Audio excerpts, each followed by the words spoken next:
Ditch the complex coding in this video. We're building a stunning portfolio website using Canva, perfect for showcasing your skills and attracting clients or employers. First, head over to Canva and type portfolio website. Into the search bar you'll be hit with a ton of ready-made templates, giving you a professional head start. Browse through the templates, click on one that resonates with your style and content. Remember, you can always change anything. Now, let's customize. Click on any text box to change the wording, like your name and professional title. You can also adjust font styles, sizes, and colors to match your brand identity.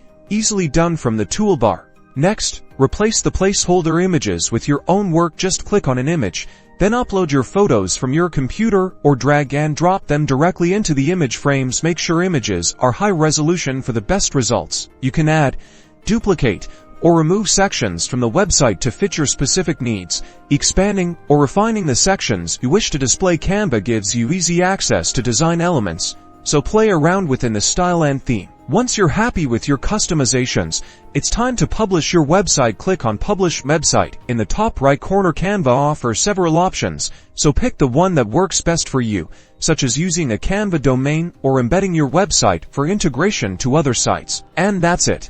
Your portfolio website is now live. Share the link with potential clients or employers. Always keep your website updated with your latest projects. Congrats on building your website, and you now have another way to put your skills on display.